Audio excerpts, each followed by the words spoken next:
Dan's done it. Okay, very good, thank you. Good evening, everybody. Welcome to the first overview and scrutiny performance panel of this municipal year. I've got to read off this script, but it isn't correct really, because it says we have some members present in the Lancastrian. Well, we haven't got any members present in the Lancastrian. There's you, Chair. You're on your own, Councillor Walker. He's like Billy No Mates. Yeah. Well, it's no change. and the other members are joining from home. For those who don't know, I'm not going to read that. Please note this is an audio-only meeting. It is being recorded, and the video stream will also be updated to YouTube after the meeting. For each item, I will invite members to use the raise hand function and on your iPad to make any comments to ensure each member has the opportunity to speak, not speaking over each other. When speaking, please refer to the paragraph number to enable everyone to follow you. Please mute your microphone and video feed when you are not talking. If the technology fails, then I will adjourn the meeting for a few minutes to try and resolve the issue, or if this is not possible, a new date and time will be organised for the meeting. Please can I ask all members to confirm they can hear and speak before the meeting begins.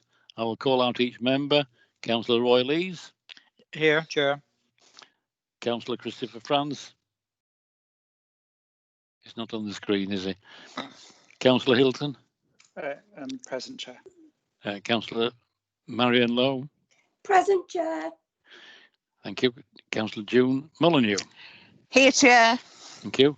We have in the Lancastrian, Athene Khan, Director for Customer and Digital Services. Councillor Adrian Lowe, who's the Executive Member. He's working from home. Councillor Lowe. All present, Chair. Thank you. And we have in the Lancastrian Rebecca Aziz-Brooke, who will be speaking or answering questions later on. So, have we any apologies? No apologies received, Chair. Right. Okay, thank you. Going to item 1, which is the minutes of the meeting held on Thursday, the 5th of March of the Overview and Scrutiny Performance Panel. Is this a true record of that meeting? If you can cast your mind back before COVID-19, it seems a long time ago. Chair. Thank you. Any second, that, Chair. Oh, thank you. Any matters arising from those minutes? No, thank you very much. Declaration item 2 is declarations of any interest. Members are reminded of their responsibility to declare any pecuniary interest in respect of matters contained in this agenda. As this is a virtual meeting, if a member has a pecuniary interest, they are requested to leave the call completely rather than just mute their microphone. The members can rejoin the call following the completion of the item in question. No declaration of an interest. So we can move on to item 3, which is the performance focus of the digital customer and digital. Are you introducing this the same? Thank you. Chair, thank you. Yes, I'm hoping that everybody can hear me clearly. I just wanted to start by saying thank you for your invitation to the Overview and Scrutiny Performance panel this evening. I'm pleased to present Q1 performance for my directorate. As the panel will appreciate, the Customer and Digital Directorate is responsible for the management and provision of most frontline services to residents and customers of the borough. It includes ICT, street scene services, waste services, planning and building control, and of course a single front office. As members will know, it has 2 executive portfolio members, Councillor Adrian Lowe, who's on the call this evening, and also Councillor Alistair Morwood, who is responsible for regulatory services within my directorate, which is largely planning, building control and enforcement. Due to coronavirus, this year has been particularly challenging. However, we have continued to transform services and deliver improvements for residents, and under the circumstances have shown overall a good performance outturn for Q1. This report is an opportunity to reflect on the hard work and dedication of colleagues who provide services on a day-to-day basis to people of Chorley. And whilst I'm not proposing to go through the report line by line, as it highlights the performance for the service for Q1, I would like to make some point out some key achievements for the period. And the first one is a notable one, which is in respect of the significant investment that the council has undertaken in its ICT systems, both for disaster recovery, but importantly, as was demonstrated early on in the year, as a response to coronavirus, the council has continued to operate largely successfully. Officers have continued to work from home. The council has responded to the demands for services. The contact centre has remained open, and effectively, apart from street scene services initially, the entirety of our directorate has continued providing services throughout the period. And this demonstrates that some of the decisions that were taken early on last year and throughout the delivery of the strategy, for which 85% of which has been delivered, some of those investments have been very, very effective and have contributed to the success of the delivery of those services throughout the pandemic. Also, following the lockdown, we've been very effective in the resumption of services in respect of street scene and grounds maintenance, where if you look at the performance, we are exceeding the target set for the year, for the first quarter certainly, which is a standing achievement given that throughout the pandemic period, clearly some of those services weren't operating. We were responding to emergency situations. We continue to empty litter bins, but notably the most effective of those services has been waste services, which in partnership with FCC, the council has been very, very successful in managing that service, and it's continued throughout, even with the backdrop of the significant increase in waste arisings during that period, because a lot of people were effectively in lockdown and working from home. Also, if you look at planning, we have continued to effectively outperform the target for the first quarter, and continue to do that effectively throughout the period. There has been some challenges generally in respect to some other services. We have had a significant increase in the number of fly tipping, for example, throughout the borough. And the council is working through some of those cases, and it does intend to prosecute where we have found the perpetrators and the identity of those people. So obviously it's over to Chair, to members to ask any questions, and I'm sure the exec member, Councillor Adrian Law, is here also to answer any questions that may arise. Thank you.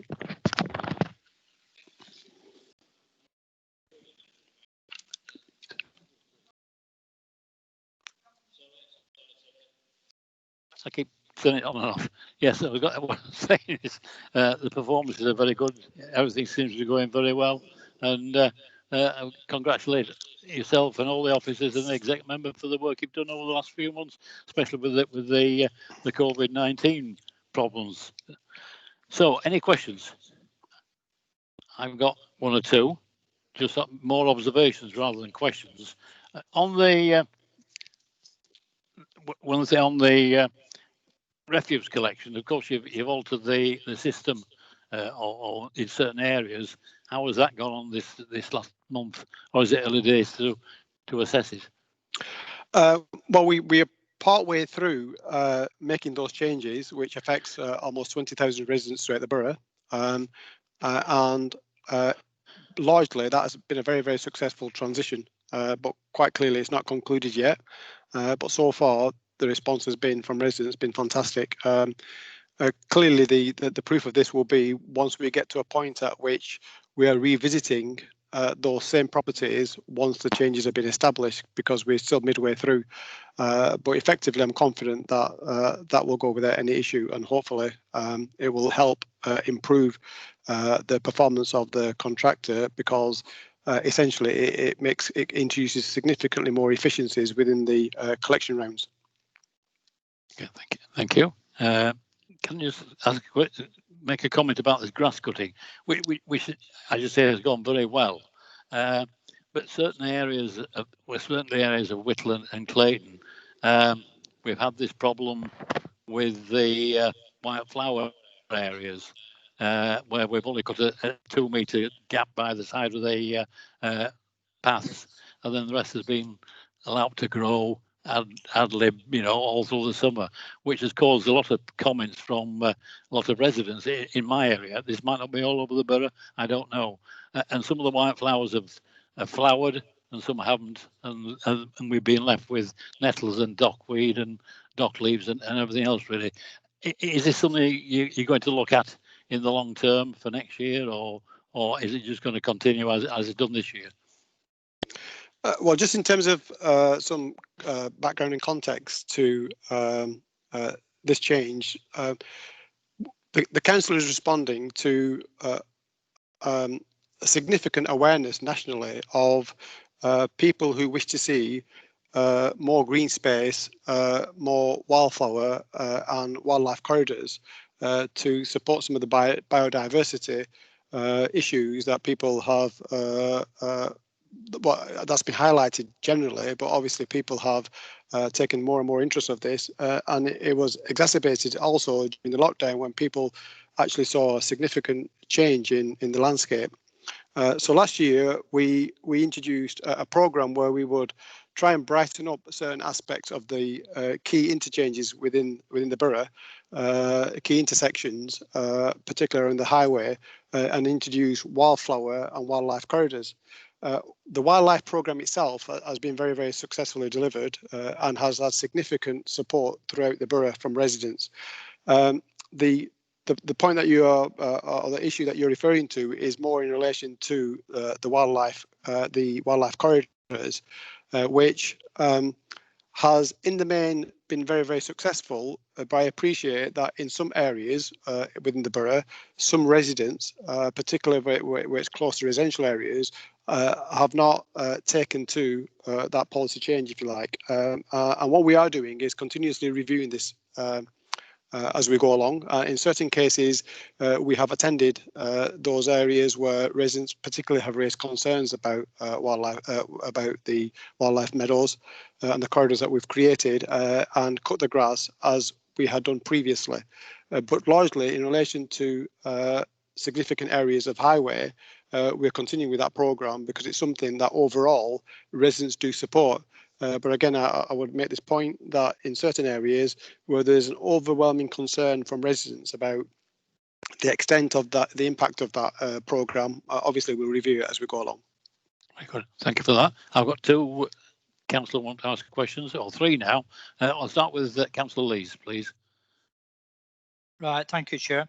It's going back to the bins. The change in the service, was that service provider led, or was that led by yourselves to increase efficiency?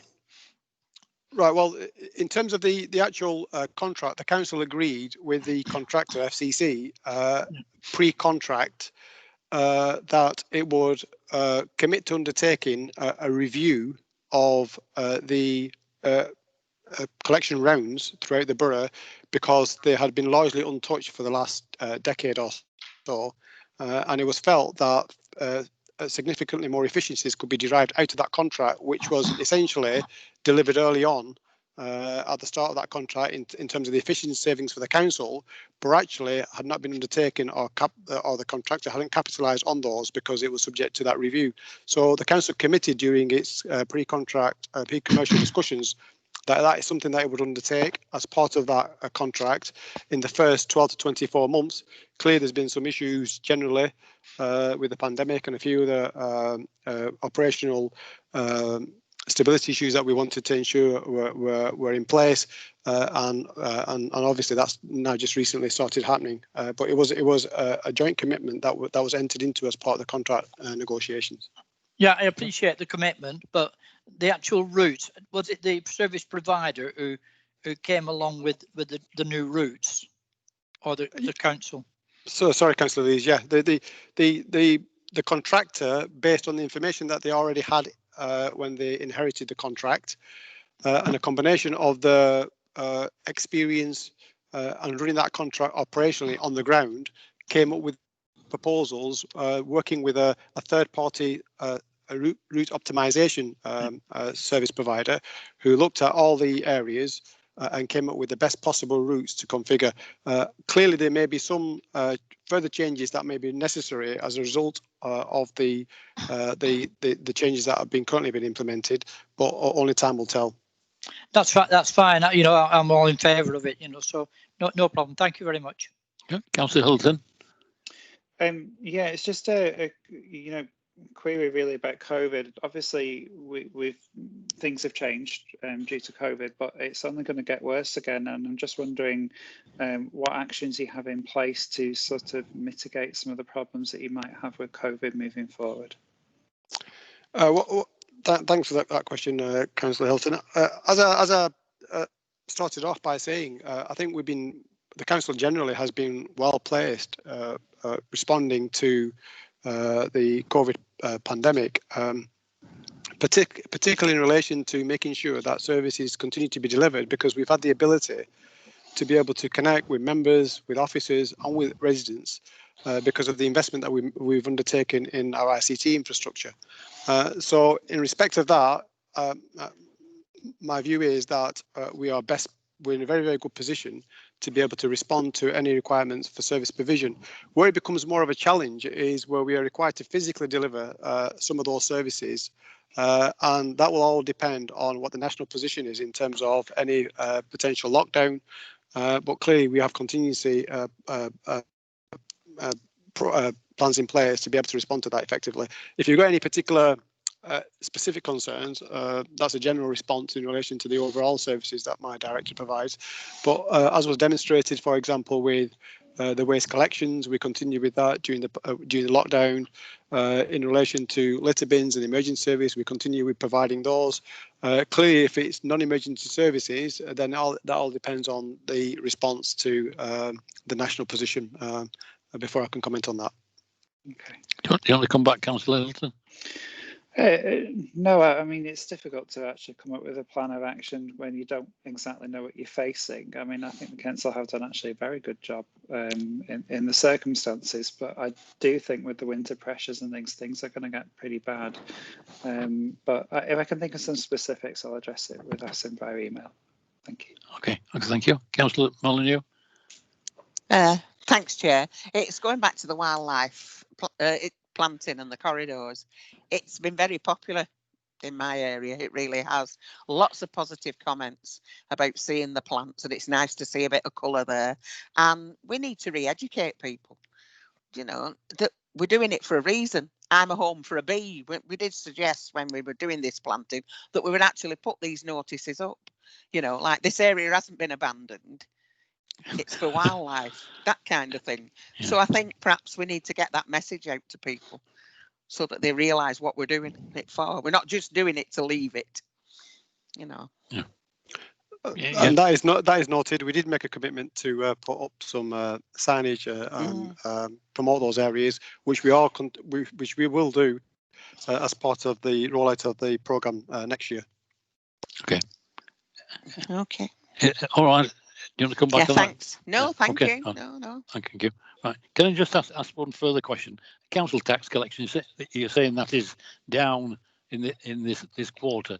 Is that due to people having a holiday from paying the council because of the COVID-19, or is it just the general malaise of people not being able to afford to pay? Well, yes, it's a combination of a variety of different factors. Clearly, the pandemic has affected people financially to a different extent.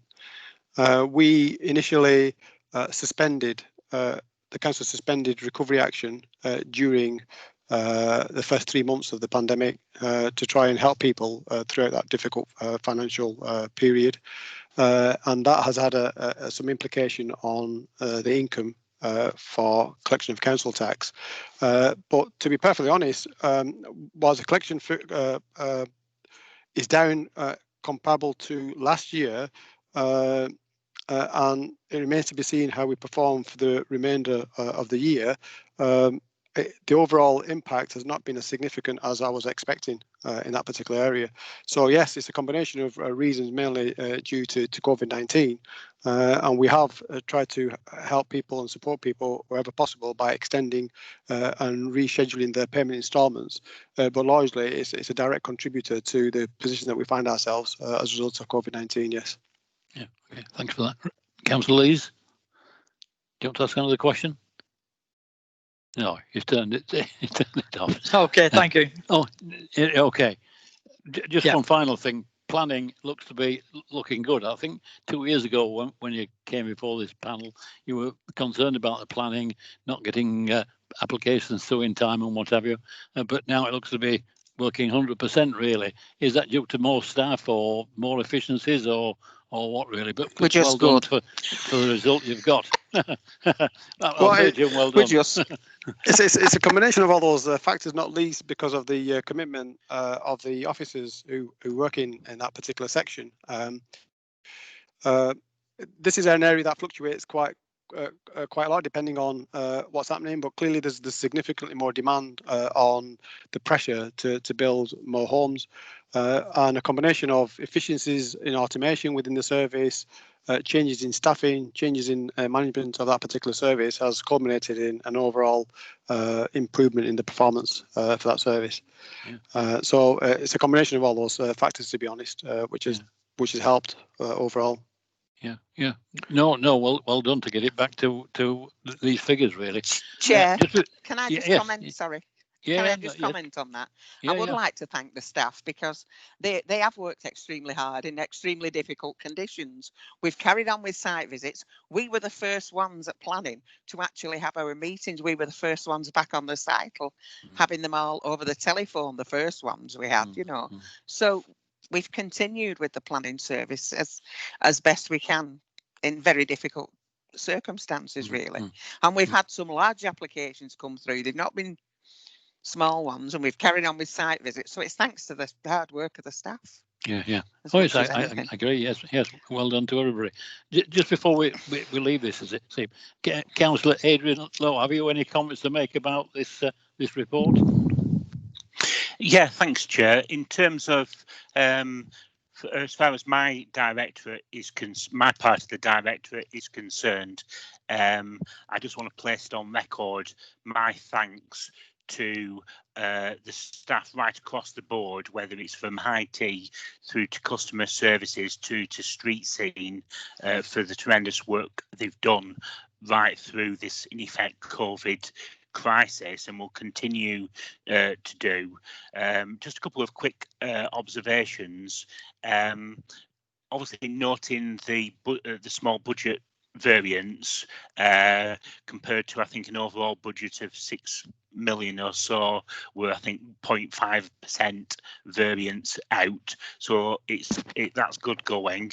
In terms of a couple of the earlier comments that were made, we have resilience and we will adapt just in case there is right through the winter period any exacerbation of the COVID crisis, which undoubtedly that's almost a certainty, and we will adopt our business plans accordingly to try and minimise the impact on service delivery. So it's a good Q1 performance, Chair, and we look forward to the rest of the year, building on the success that we've had.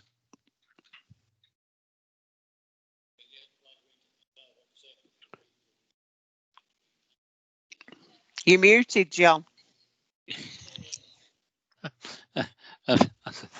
Thank you, Councillor, for that. I do agree. All the staff and officers have all worked extremely hard to keep everything going and working well. I mean, the bin collections through Whittle and Clayton, we don't have any problems. They're there at the same time every week without any problems really. So it's been great. So well done. So. Chair, can I just make one point, please? There's a typo at paragraph 5.3 of the report, which indicates that a new RCV has been purchased. We're in the process of going out to market to purchase a new RCV. the work to identify whether that's necessary or not has been completed, but the actual acquisition of that vehicle is yet to be purchased. Right. Okay. Thank you. Thanks for that. So, can we, your permission to note the report? Are we happy with the report? Okay. Or not noted. Okay. Can we move on then to item 4, which is a progress update on the business planning for 2021? Are you doing that, Rebecca? Or right? Yeah. Okay. Thanks for Rebecca. Thank you, Chair. So this paper provides a progress update on the business plan projects agreed in May 2020 for the 2020-21 financial year. A review of the 15 business plans was conducted across all services, and out of the plans identified a total of 190 projects. Altogether, 130 of those are ongoing, which is nearly about 70%. 18% are complete, 18 are complete, 26 are on hold, and 16 have not started. So as you can see, the majority of the projects across all service areas are ongoing.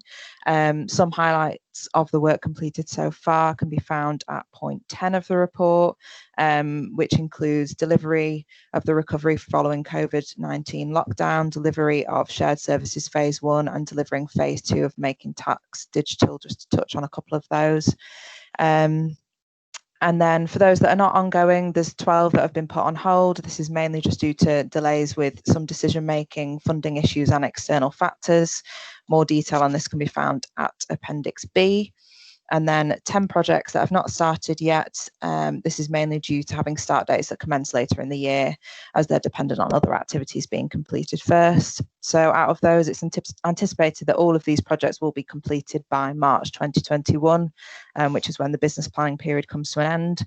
And there will be no detrimental impact on the overall business improvement delivery. Members can see that as well. In addition to this, there are some projects that have been directly impacted by COVID-19 or with associated complications. And the key projects to note are the 14 have been put on hold. Detail of these can be found at Appendix D, and 6 have not started, which are outlined at point 14.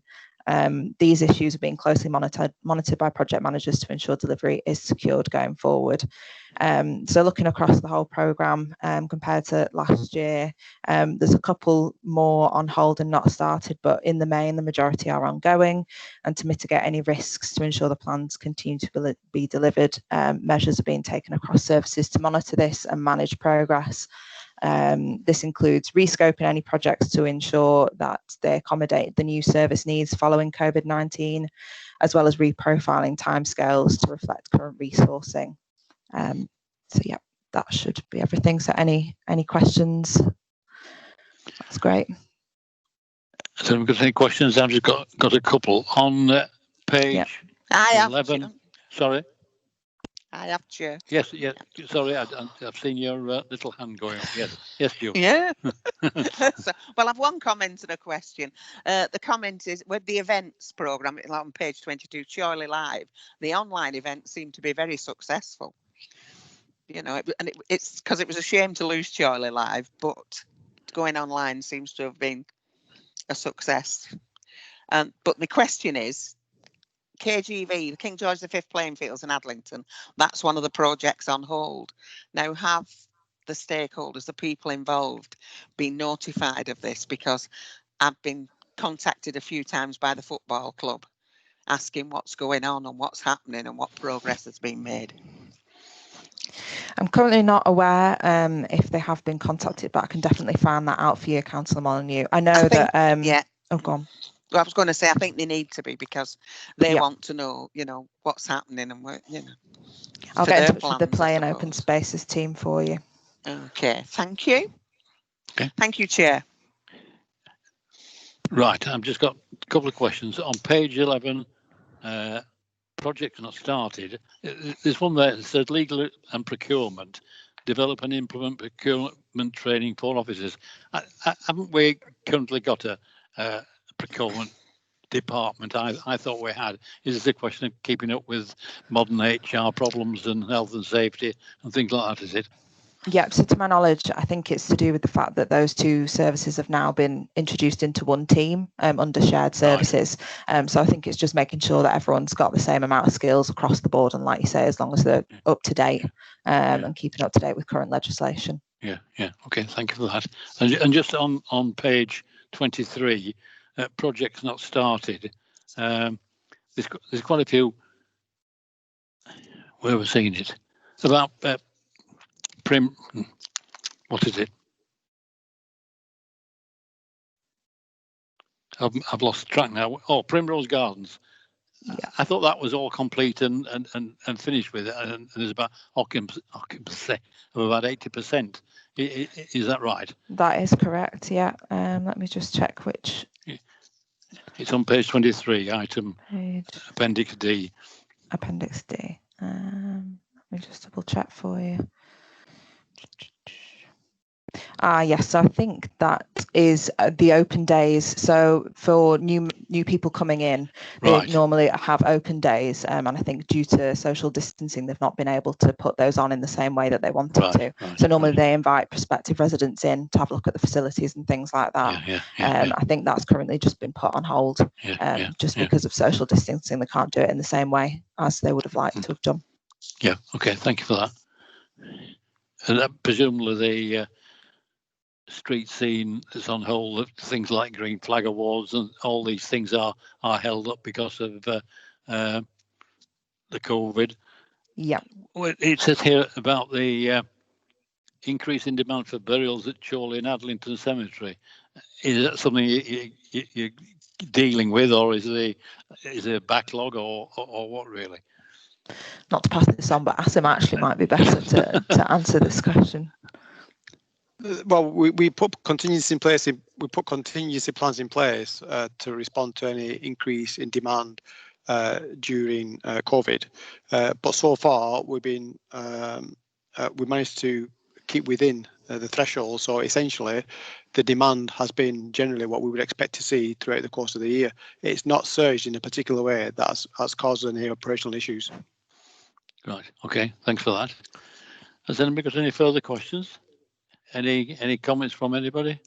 No? Well, everyone must be very happy with what's going on. I mean, basically, as you say, most of the projects are in hand and we're complete by the end of March, and just one or two that aren't going, and we know the reason why. So thank you for that report.